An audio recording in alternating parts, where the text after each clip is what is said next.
نہیں میں شروع سے لاہور میں نہیں تھا. میرا جو بچپن ہے وہ گزرا ہے شرک پور شریف, ایک ٹاؤن ہے ڈسٹرکٹ شیخو پورہ میں. اس ٹاؤن میں پیدا ہوا اور میں نے میٹرک تک تعلیم جو ہے اس ٹاؤن میں حاصل کی. تو میٹرک کے بعد میں نے کالج میں آ کے لاہور میں داخلہ لیا. اسلامیہ کالج سول لائنس جو ہے وہ میرا کالج ہے, وہاں میں بی اے تک پڑھا, ایف ایس سی پہلے کی, پھر بی اے کیا, اور اس کے بعد میں پھر یونیورسٹی میں آیا. تو اس کے بعد میرا زیادہ وقت جو ہے وہ لاہور میں گزرا. اچھا, پنجاب یونیورسٹی نے آپ کو اپنا لیا اور آپ نے اسے؟ جی بالکل. تو آپ کی تھوڑا سا بتائیں گے کہ کیسے میٹرک میں کیا آپ کے سبجیکٹس تھے؟ دین جی میٹرک میں نے سائنس کے ساتھ کیا, جس میں بائیو اور میتھ اس زمانے میں لازمی ہوتا تھا. جی. اس کے بعد میں نے ایف ایس سی کی. ایف ایس سی میں میری پرفارمنس بہت زیادہ بہتر نہیں رہی کہ میرا کسی انجینئرنگ کے ڈسپلن میں داخلہ ہو جاتا. تو میں نے پھر کیا کیا کہ میں نے بی اے کر لیا. اچھا. تو آرٹس کی طرف آ گیا. تو سائنس کا جو طالب علم چھوڑ کے جاتا ہے آرٹس کی طرف, اس کی پرفارمنس بھی عام طور پر آرٹس میں بہتر ہوتی ہے.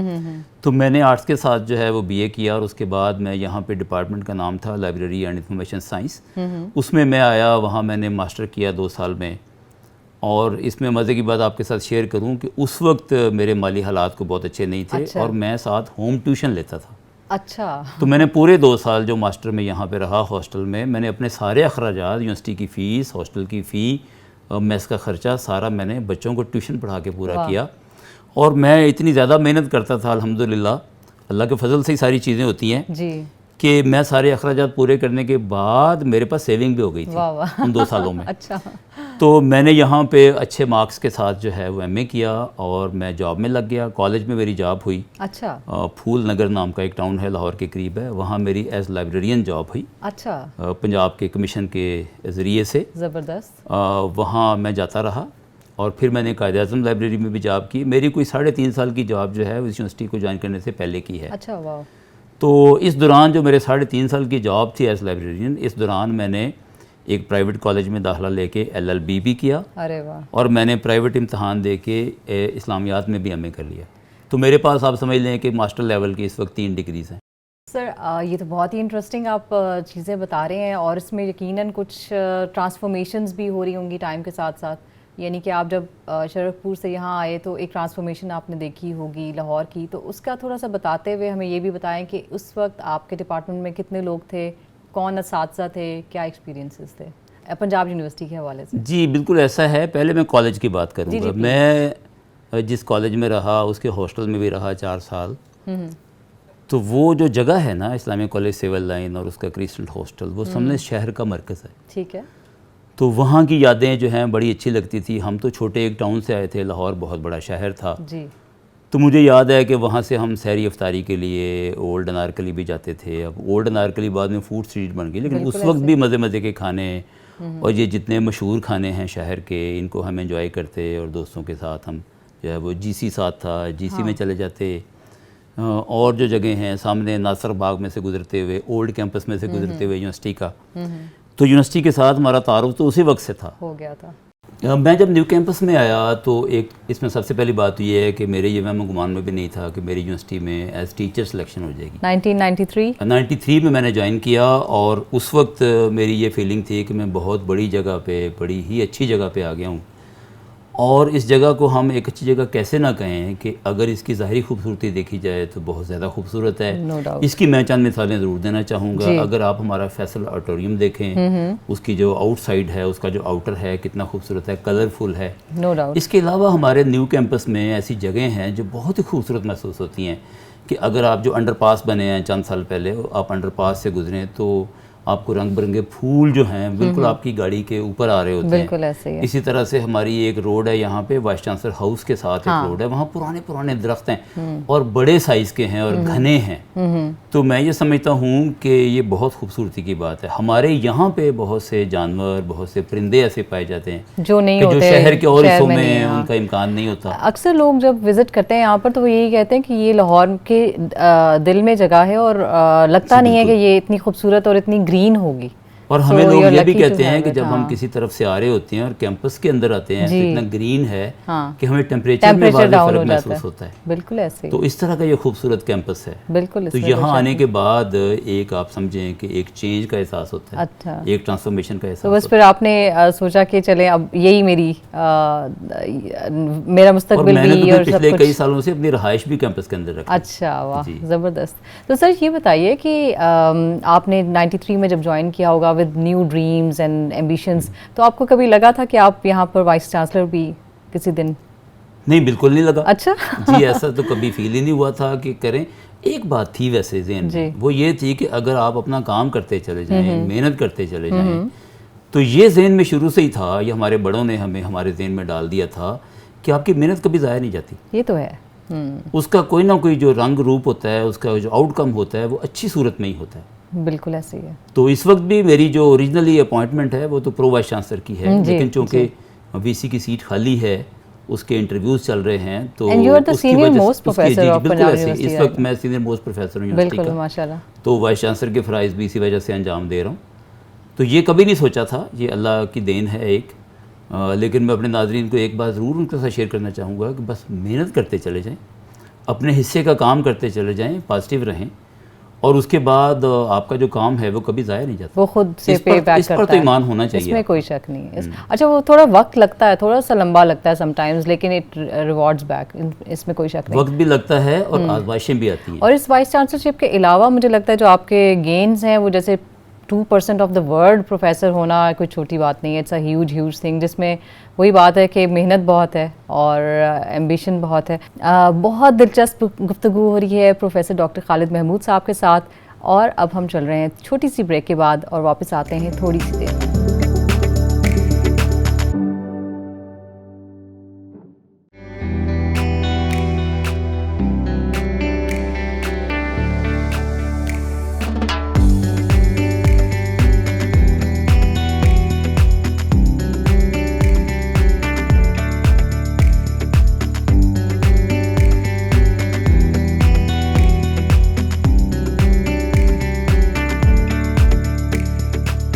Welcome back viewers.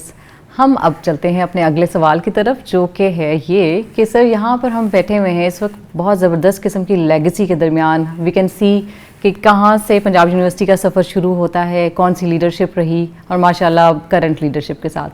تو سر اس میں ہم اگر آپ سے یہ پوچھنا چاہیں کہ ریسورس بلڈنگ میں پنجاب یونیورسٹی کا کیا رول رہا ہے, کیونکہ پہلے ہم نے اس کی کلیکٹیو رول کی بات کی, لیکن اگر ریسورس یعنی کہ اسٹوڈنٹس اور ٹیچرز کی بات کریں تو.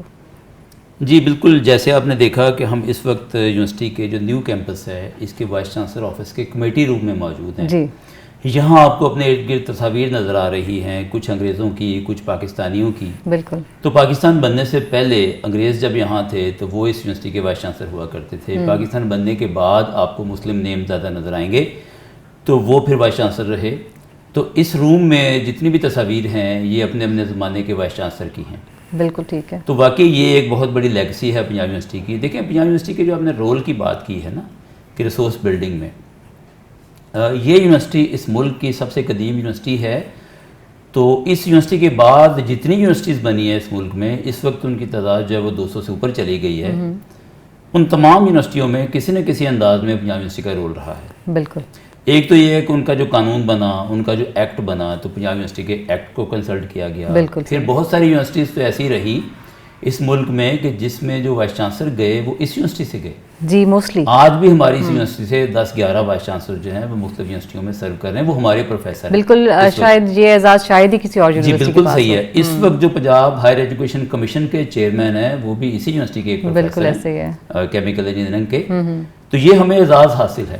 اس کے علاوہ یہ ہے کہ نئی یونیورسٹیاں جب اس ملک میں بنتی رہیں, جیسے جیسے بنتی رہیں, تو ان کے جو سسٹمز بنانے میں ہمارا جو سٹاف ہے اس کا بڑا رول رہا ہے. بالکل. کہ وہاں ایگزامینیشن سسٹم کیسے بنے گا, وہاں ریسرچ کا سسٹم کیسے بنے گا, وہاں پہ باقی معاملات کیسے ہوں گے, وہاں پہ سیمیسٹر رولز کیا ہوں گے, ان کی فیکلٹی کے جتنے مسائل ہیں وہاں پہ کون سے مسئلے کو کیسے حل کرنا ہے, اس میں جو ہے نا.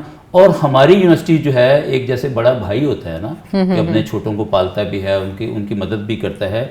ایک بڑے بھائی کی طرح اس یونیورسٹی کا کردار ہمیشہ سے رہا ہے. بالکل. اور خاص طور پہ میرے پاس سے جب یہ رول ہے جب سے ہے تو میں نے خاص طور پہ اپنے اسٹاف سے کہا ہے, کل میں اپنے رجسٹرار سے یہ کہہ رہا تھا کہ بھئی ساری یونیورسٹیز اس ملک کی ہماری یونیورسٹی ہے. بالکل صحیح. تو کہیں سے کوئی کیوری آئے, کہیں سے کوئی ہیلپ کے لیے آئے تو ہم نے جو ہے ان کی ہیلپ کرنی ہے اور ہر طرح سے اپنا ٹائم دینا ہے, اپنی انرجی دینی ہے. اب کل ہی کی بات ہے کہ ہمارے جو ڈائریکٹر انفارمیشن ٹیکنالوجی ہیں ان کو ہم نے کسی دوسری یونیورسٹی میں بھیجا ہوا تھا کہ انہوں نے کچھ اکوپمنٹ پرچیز کرنا ہے تو وہاں جا کے ان کی ٹیکنیکل ہیلپ کرو. تو اس طریقے سے ہماری یونیورسٹی جو ہے اپنے سارے چھوٹے بھائیوں کو بہنوں کو جو ہے وہ ان کو اپنے پاؤں پہ کھڑا کرنے میں مددگار ثابت ہو رہی ہے. بالکل, اس میں کوئی شک نہیں ہے. I have practically seen it basically. Sir اب ہم اپنے بالکل کنکلوڈنگ کویشچن کی طرف جائیں گے جو کہ آج کل کی ایک بڑی ڈبیٹ بھی ہے کہ برین ڈرین جو ہمارا ہو رہا ہے. جیسے اب ہم بات کریں کہ پنجاب یونیورسٹی ماشاء اللہ اس وقت جو یہاں پر ریگولر اسٹوڈنٹس ہیں ان کی تعداد 50,000 سے زیادہ ہے, تو یقیناً وہ کنٹری کی اکانومی میں بھی کنٹریبیوٹ کر رہے ہیں. لیکن اس کے ساتھ ساتھ ہم دیکھتے ہیں کہ ہمارے لوگ بہت کیپیبل لوگ باہر بھی جا رہے ہیں بہت تیزی کے ساتھ. تو آپ اس کو پازیٹیو سینس میں دیکھتے ہیں یا نیگیٹو میں, یا کیسے آپ اس چیز کو انالائز کریں گے؟ آپ دیکھیں برین ڈرین کا جو ایشو ہے نا یہ ایک ڈیبیٹیبل ایشو ہے جی. اس کی ایک پازیٹیو سائڈ ہے اور دوسری نیگیٹو سائڈ ہے. اس کی جو نیگیٹو سائڈ ہے اس کی بات پہلے کر لیتے ہیں. دیکھیں آپ اپنے ملک میں آپ ایک جنریٹ کرتے ہیں برین, ان کے اوپر خرچہ کرتے ہیں, ان کو پڑھاتے ہیں, ان کے اوپر آپ انویسٹمنٹ کرتے ہیں اور پھر آپ کو پتہ چلتا ہے کہ وہ ملک کے کام آنے کے بجائے وہ کہیں اور چلا گیا ہے. بالکل صحیح. تو یہ ایک طرح سے ڈرین ہو گیا اور یہ نیگیٹو سائڈ ہے. بالکل. کہ وہ ریسورس جو اپنے ملک کے لیے استعمال ہونا چاہیے تھا اس کا فائدہ کچھ اور لوگ اٹھا رہے ہیں. اس کی دوسری سائڈ پہ اگر ہم آئیں تو ہمیں پتہ چلتا ہے کہ اس وقت پاکستان کی جو اکانومی ہے اس کو بہت زیادہ ضرورت ہے کہ یہاں پہ زر مبادلہ آئے, اور اگر ہمارے ٹرینڈ لوگ جو ہیں وہ ملک سے باہر جائیں گے وہاں پہ سرو کریں گے تو ایک تو وہ پاکستان کے نیک نامی کا جو ہے وہ باعث بنیں گے اور دوسرا وہاں سے زر مبادلہ بھی بھیجیں گے. اور پاکستان کو اس وقت تو ڈالرز کی بڑی شدید ضرورت ہے. تو میں یہ سمجھتا ہوں کہ دونوں سائڈ اس کی ساتھ ساتھ چلتی ہیں. اگر پاکستان کی اکانومی اس قابل کبھی ہو جائے, اللہ کرے کہ آئندہ جا کے ہو جائے, کہ ہمارے وہ جو لوگ باہر کام کرتے ہیں ان کے اندر پوٹینشیل تو دنیا نے دیکھ لیا کہ ہے, ان کی صلاحیت کا جو لوہا ہے وہ مانا جا چکا ہے دنیا کی طرف سے, ان کو پاکستان میں واپس لایا جائے اور پاکستان کی انڈسٹری کے اندر ان کو کھپایا جائے اور پاکستان کی ترقی میں ان سے کام لیا جائے. بالکل. ابھی ہماری بہت پروڈکٹیو کنورسیشن چل رہی ہے جس کو ہم کنٹینیو کریں گے ایک چھوٹی سی بریک کے بعد.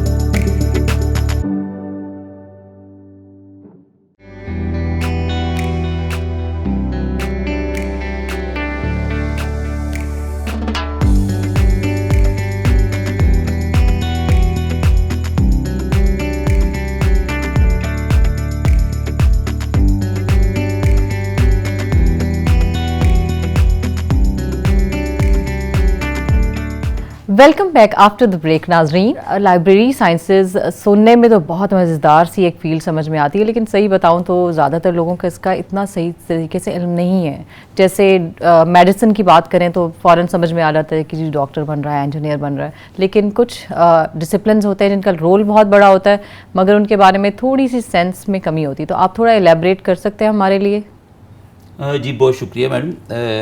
یہ جو فیلڈ ہے نا واقعی آپ کی بات صحیح ہے کہ بہت سارے لوگ جو ہیں اس سے واقف نہیں ہوتے. میں انتہائی مختصر الفاظ میں آپ کو بتا دیتا ہوں یہ فیلڈ کیا ہے. جی دیکھیں, انسان پچھلی کئی صدیوں سے جو کچھ سوچتا ہے اس کو نالج کی صورت میں یا انفارمیشن کی صورت میں اس کو سٹور کرتا ہے. جی. اب سٹور کرنے کے لیے آپ جانتی ہیں کتابیں بھی ہیں, سٹور کرنے کے لیے بعد میں یعنی پچھلے کچھ سالوں سے آڈیو بھی ہے, ویڈیو بھی ہے, پکچرز بھی ہیں, انسان پیڈنگ کرتا ہے. انسان کی جو سوچ ہے اس کے اظہار کو سٹور کیا جاتا ہے. بالکل. اور جہاں پہ سٹور کیا جاتا ہے اس کو آرگنائز کرنا اور اس طریقے سے آرگنائز کرنا کہ جب کسی یوزر کو اس کی ضرورت پڑے تو اس کو آسانی سے وہ مل جائے اور وہ پریویس جو جنریشنز ہیں ان کے نالج کو یوز کر سکے. اس کو لائبریری سائنس کہتے ہیں. واہ. انسان کا جو نالج ہے وہ لائبریریز کی شکل میں محفوظ ہے دنیا میں. بالکل ایسے ہی. اور یہ لائبریریز ہیں جس میں کتب ہیں, رسائل ہیں, فلمز ہیں اور اس کے آج کل کے دور میں سی ڈیز ہیں, ڈی وی ڈیز ہیں. تو یہ شکلیں تو بدلتی رہی ہیں لیکن جو بنیادی مقصد تھا وہ نالج کا تھا. بالکل. اور یہی وجہ ہے کہ جب سے ٹیکنالوجی آئی ہے یہ چونکہ کام ایک لائبریری کی حدود سے باہر نکل گیا ہے، اس کے لیے انٹرنیٹ بہت بڑا سورس بن گیا ہے. انٹرنیٹ کے علاوہ بہت سارے سورسز ہیں جی، تو اسی لیے اس کا جو نام ہے وہ صرف لائبریری سائنس کی بجائے اب اس کو انفارمیشن سائنس یا انفارمیشن مینجمنٹ کہتے ہیں. واہ. اور اس میں ظاہر ہے پڑھنا بھی بہت پڑتا ہوگا، دنیا بھر کی کتابیں، اور اس طرح کتابوں کا کام ہے کتابوں اور ڈیٹا کو مینیج کرنا، اس کو انڈرسٹینڈ کرنا. تو یقیناً جو اس کو مینیج کرتے ہیں وہ پڑھتے بھی. میں نے کیونکہ کچھ لائبریری سائنٹسٹ سے ملی ہوں اور اس میں آپ بھی اب شامل ہو رہے ہیں تو آپ بہت پڑھتے بھی ہوں گے. تو آپ کا اس میں دیکھیں نا، جب آپ کا مقصد جو ہے وہ جو انفارمیشن کا یوزر ہے جی اس کو انفارمیشن اچھے طریقے سے دینا ہے، تو جو انفارمیشن آپ کے پاس ریزروائر میں ہے جی اس سے آپ کی اپنی اچھی واقفیت بھی ضروری ہے نا. جی بالکل. وہ تبھی ہوگی جب آپ اس کو دیکھیں گے، اس کے بارے میں آپ کے پاس بنیادی معلومات ہوں گی. بالکل. تو اس فیلڈ میں ظاہری بات ہے کہ آپ کو دنیا جہان کے جتنے فیلڈز ہیں ان کا ایک بیسک نالج تو آپ کے پاس ہونا چاہیے. بالکل ہونا چاہیے. سر اس میں اب آپ یقیناً جب آپ نے ماسٹرز کیا اور اس کے بعد آپ پی ایچ ڈی کی طرف گئے، دین پوسٹ ڈاک آپ نے آپٹ کیا یو ایس اے سے کرنا، تو اس نے کتنا ہیلپ کیا یا پھر اس ایکسپوجر کے بارے میں آپ کچھ بتائیے گا پلیز. ایک تو یہ کہ میرا یہ بہت بڑا ڈریم تھا کہ میں ایک ایسے ملک سے پوسٹ ڈاک کروں جی کہ جو ساری دنیا کو اس وقت گورن کر رہا ہے، ساری دنیا کے اندر اس نے سب سے زیادہ ترقی کی ہے، سب سے زیادہ امیر ملک ہے. تو میں نے انتخاب کیا امریکہ کی ایک بہت اچھی یونیورسٹی تھی. جب میں گیا تھا تو اس وقت اس یونیورسٹی کی ورلڈ رینکنگ جو تھی وہ 13 نمبر پہ تھی. واہ. تو اس کا نام ہے university of California Los Angeles. وہاں میں نے کوئی 9 مہینے کا ٹائم گزارا. میں نے پوسٹ ڈاک وہاں پہ ریسرچ کی اور وہاں پہ رہ کے میں نے بہت سیکھا. اور میرے ذہن میں جو ایک بنیادی سوال تھا وہ یہ تھا کہ یہ کیسے لوگ ہیں، ان کے کیسے ادارے ہیں کہ انہوں نے اتنی ترقی کر لی ہے. واہ. اس سوال کا جواب تلاش کرنے کے لیے میں نے وہاں ریسرچ بھی کی، میں وہاں کے اخبارات بھی پڑھتا تھا، میں وہاں کی کانفرنسز بھی اٹینڈ کرتا تھا، حتیٰ کہ میں نے یونیورسٹی کی جو فیکلٹی میٹنگز تھیں وہ بھی اٹینڈ کی، میں نے کنووکیشن بھی اٹینڈ کیا، میں نے پی ایچ ڈی کے جو وائواز تھے وہ بھی جا کے اٹینڈ کیے. آپ نے اس کی مختلف ڈائمینشنز کو جی بالکل. اور میں نے باقاعدہ کلاس روم میں بیٹھ کے میں نے کلاسز پڑھی. اچھا. ہاں وہاں کی. واہ. کہ کیسے ٹیچنگ میتھڈز ہیں. اچھا. اور مقصد یہ تھا کہ یہ دیکھا جائے کہ ملک نے کیسے ترقی کی. ہاں. تو مجھے تو یہی اس کا جواب ملا کہ انہوں نے بہت زیادہ محنت کی ہے، انہوں نے ہر فیلڈ میں جو ہے وہ ریسرچ کی ہے. اسی کی وجہ سے وہ دنیا کے اندر جو ہے وہ سب سے زیادہ پاپولر ہیں، سب سے زیادہ آگے ہیں اور ساری دنیا کو اپنا ایک ورلڈ آرڈر دے رہے ہیں. سر میں نے بھی کیونکہ میری ڈگری ماسٹرز کی یو کے سے ہے تو یہ دیکھا کہ وہاں کنڈیوسو ہوتا ہے آپ کا جو ایجوکیشنل سسٹم ہے، آپ کا انوائرمنٹ، کہ آپ اپنے ڈیسک ٹاپ پہ بیٹھے ہوئے کمانڈ دیتے ہیں اور آپ کو وہاں نیچے کہیں پڑا ہوا پرنٹر ہے جو کہ فوری طور پر کاپیاز نکالنا شروع کر دیتا ہے، ای میلز کرتا ہے. تو یہ کنڈیوسیوٹی جو ہے وہ کس حد تک ہمارے ہاں ہے یا لائی جا سکتی ہے؟ نہیں دیکھیں، آپ جب ان ملکوں کی بات کریں گے نا، یو کے کی، یو ایس اے کی یا کسی اور ایڈوانس کنٹری کی، دیکھیں وہ نالج اکانومی کہلاتی ہے نا. بالکل. تو جب آپ نے انفارمیشن یا نالج کو کامن کرنا ہے، اس کو پاپولر کرنا ہے، تو اس قسم کی سہولتیں تو آپ کو دینی پڑیں گی. ہمارے جیسے ملک میں بھی اگر ہم یہ چاہتے ہیں کہ ہماری بھی ایک نالج سوسائٹی بنے تو ہمیں بھی اس قسم کی سہولتیں عام کرنی پڑیں گی. جی. لیکن ہمارے ہاں مسائل ہیں جس کی وجہ سے مالی مسائل بھی ہیں، اس کے علاوہ اور بھی مسائل ہیں. ہمارے ہاں زیادہ کلچر بھی نہیں ہے پڑھنے لکھنے کا، تو اس وجہ سے ہمارے ہاں یہ زیادہ پاپولر نہیں ہے چیزیں. بالکل صحیح سر. لیکن آپ لکیلی اس یونیورسٹی کو بلانگ کرتے ہیں یا آپ لوگوں نے مل کر اس کو اس قابل بنایا ہے کہ it's one of the best in Pakistan public sector میں اگر بات کی جائے، اور دوسری یونیورسٹیز اس کو فالو بھی کرتی ہیں. اس کی جو خوبصورت ترین بات مجھے لگتی ہے جب میں یہاں پر آبزرو کرتی ہوں بینگ ایکڈیمیشین، جب میں نے دیکھا it's a very diverse university جہاں پر مختلف ایتھنیسٹیز بھی آتی ہیں، جیسے کہ مجھے بلوچستان کے لوگ بھی نظر آ جائیں گے، سرحد کے بھی، سندھ کے بھی، اسی طرح پنجاب کے تو ہیں ہی، سرائکی خطے کے بہت لوگ جو کہ ہم بہت سے انسٹیٹیوٹس میں لیک کرتے ہیں. تو یہ بڑا ایج ہے پنجاب یونیورسٹی کے پاس. تو اس کو کیسے آپ استعمال کرتے ہیں اپنے پازیٹیو انٹینٹ کے لیے یا پازیٹیو چینج کے لیے؟ جی بالکل، آپ نے صحیح مینشن کیا میم. اس میں ایسا ہے کہ ہم بڑے فخر سے یہ بات کرتے ہیں کہ ہماری یونیورسٹی جو ہے اس کو آپ ایک منی پاکستان کہہ سکتے ہیں. بالکل. ہمارے پاس اس وقت اسکردو گلگت سے لے کے چترال سے لے کے اور گوادر اور کراچی تک کے طالب علم موجود ہیں اور بڑی اچھی تعداد میں موجود ہیں. تو شروع میں جب یہ بچے ہمارے پاس آتے ہیں تو کچھ نہ کچھ مسائل بھی ہوتے ہیں کہ کلچر ڈیفرنٹ ہے، لینگویج ڈیفرنٹ ہے، رہن سہن ڈیفرنٹ ہے، ان کا حالانکہ ڈریسنگ بھی ان کی ڈیفرنٹ ہے. تو تھوڑا بہت مسئلہ ہوتا بھی ہے اور سوچ کا انداز ہوتا ہے. کوئی بہت چھوٹے گاؤں سے آیا ہوتا ہے, کوئی بڑے شہر سے آیا ہوتا ہے, بالکل, تو مسائل ہوتے ہیں, جیلن کرنے میں مشکل ہوتی ہے. جی بالکل. لیکن ہمارے اس سسٹم کی یہ خوبصورتی آپ کہہ لیجئے کہ کچھ عرصہ یہاں گزارنے کے بعد ان کے درمیان اچھی دوستیاں بھی ہوتی ہیں, اچھا تعلق بھی ہوتا ہے. ایک کلاس روم میں بیٹھ کے جب پڑھتے ہیں, ایک پروفیسر جو ہے ان کو سپروائز کرتے ہیں ریسرچ میں, تو میں یہ سمجھتا ہوں کہ پاکستان کو لیڈرشپ دینے میں اور ایک ہارمونیس لیڈرشپ دینے میں اس یونیورسٹی کا بہت بڑا رول ہے.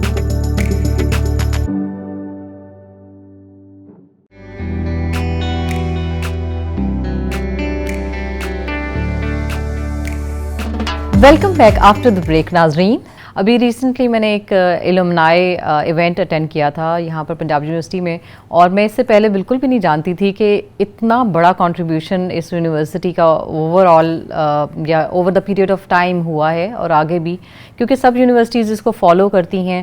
لیکن اس طرح مجھے نہیں پتا تھا کہ اتنی بڑی بڑی سیلیبریٹیز بھی یہاں پر موجود رہی ہیں, یہاں سے تعلیم لے کر جا چکی ہیں. تو اس کے بارے میں آپ کچھ بتائیں گے کہ کون کون سے ایسے لوگ, جیسے مجھے وہاں حامد میر صاحب بھی نظر آئے, قمرالزمان قاہرہ صاحب بھی نظر آئے, اور بہت سے پولیٹیشینز, بہت سے جرنلسٹ اور بہت بڑے بڑے نام. تو اس میں آپ کو لگتا ہے کہ آگے بھی ہم پروڈیوس کر رہے ہیں اس طرح کے لوگ؟ جی بالکل, آپ نے صحیح مینشن کیا. اس میں ایسا ہے کہ دیکھیں, پاکستان بننے کے بعد جی ایک عرصے تک تو صرف ایک ہی یونیورسٹی تھی اس ملک میں, ہاں, اور وہ پنجاب یونیورسٹی تھی. بالکل. اس کے بعد باقی یونیورسٹیز بنی. تو آپ پنجاب یونیورسٹی کی ہسٹری اٹھا کے دیکھیں تو آپ کو بڑے بڑے نام نظر آئیں گے جنہوں نے اس ملک میں جو ہے وہ لیڈرشپ کا رول پلے کیا ہے. یہاں پہ اسٹوڈنٹس یونین کے ذریعے سے بہت سے ایسے لوگ آئے ہیں. آپ نے 2 نام تو گنوا دیے ہیں, حامد میر اور قمرالزمان قاہرہ صاحب کا. اس وقت جو صدر پاکستان ہے وہ ہمارے گریجویٹ. اچھا. جی عارف علوی صاحب نے. اچھا. ان کے پاس جو ہے وہ ڈینٹسٹری کی ڈگری ہے, ڈینٹل سرجن ہے وہ. جی. تو وہ آپ کو پتہ ہے لاہور کا جو ڈینٹل کالج تھا وہاں پڑھتے تھے, اور ان کے پاس جو ڈگری ہے وہ پنجاب یونیورسٹی کی ہے. اوکے. اچھا, میاں نواز شریف صاحب پڑھتے تو گورنمنٹ کالج میں تھے, لیکن ڈگری ان کے پاس پنجاب یونیورسٹی کی ہے. اس طرح سے اور میاں شہباز شریف ہیں, اور کئی ایسے نام ہیں جن کے پاس ڈگریاں پنجاب یونیورسٹی کی ہیں. یا تو وہ پنجاب یونیورسٹی کے کیمپس میں پڑھتے تھے, یا پھر یہ کہ یوسف رضا گیلانی صاحب دیکھیں, وہ اس ملک کے وزیر اعظم رہے ہیں, تو وہ پنجاب یونیورسٹی کے ایک ڈپارٹمنٹ کے طالب علم تھے. اس طرح سے اور بھی جہانگیر ترین صاحب یہاں پڑھتے رہے, احسن اقبال صاحب یہاں پڑھتے رہے, بالکل, طاہر القادری صاحب تو یہاں پڑھاتے بھی رہے. اوکے. اس کے علاوہ بہت سارے ایسے نام ہیں. مشاہد حسین سید ہیں, وہ یہاں پہ ٹیچر رہے. اچھا. تو میں سمجھتا ہوں کہ اگر آپ لیڈرشپ کی بات کریں تو بہت بڑا کنٹریبیوشن ہے ہماری یونیورسٹی کا, اور یہ کنٹریبیوشن جاری ہے. اتنی بڑی یونیورسٹی ہے, جیسے میں نے آپ کو پہلے بتایا کہ 52,000 ہمارے آن کیمپس اسٹوڈنٹ, ماشاءاللہ. تو 52,000 جب ایک وقت میں یہاں پڑھتے ہیں تو ان میں سے بہت سارے لوگ جو ہیں وہ ڈیفرنٹ فیلڈز میں جاتے ہیں. اور اللہ کا یہ شکر ہے کہ ہمارے اس وقت جو ہمارے اساتذہ ہیں نا, ان میں سے بھی بہت سارے لوگ اپنے اپنے فیلڈ کے اندر لیڈنگ رول پلے کر رہے ہیں. بالکل ایسے ہی ہے. ان کی جو پروفیشنل ایسوسیشنز ہیں اس کے اندر اپنا رول پلے کر رہے ہوتے ہیں. اور آئی تھنک انٹرنیشنلی جیسے مثال کے طور پہ اپنا پروفیسر ڈاکٹر نیاز احمد اختر ہیں, وہ یہاں پہ وی سی بھی رہے, یہاں کے اسٹوڈنٹ بھی رہے. وہ اس وقت جو پاکستان انجینئرنگ کونسل ہے اس کے اندر ایک بہت بڑے عہدے پہ اپنا رول بھی پلے کر رہے ہیں. الیکشن لڑ کے وہ جیتے اس میں. بالکل صحیح. وہ پنجاب کا جو چیپٹر ہے اس کے وہ چیئر ہیں. تو اس طرح سے اور بہت سارے ایسے لوگ ہیں جو اپنے اپنے فیلڈ کے اندر اپنی ایسوسیشن کے یا پریزیڈنٹ ہیں یا سیکرٹری ہیں جو لیڈرشپ کا رول پلے کر رہے ہیں. اچھا, گلوبلی پھر اس میں کیا ہم پارٹ پلے کر سکتی ہے پنجاب یونیورسٹی, یا کر رہی ہے اور کرے گی؟ آپ کو کیا لگتا ہے؟ جی دیکھیں, گلوبلی یہ ہے کہ ہمارے پاس بعض ایسے سبجیکٹس ہیں کہ جس میں اس میں ڈفرینٹ کنٹریز سے بچے آ کے یہاں پڑھتے ہیں. اچھا. ہمارے کمپیوٹر سائنس میں, ہماری فارمیسی میں, ہمارے بایو سائنسز میں بچے جو ہیں وہ عرب کنٹریز سے آتے ہیں, افریقن کنٹریز سے آتے ہیں.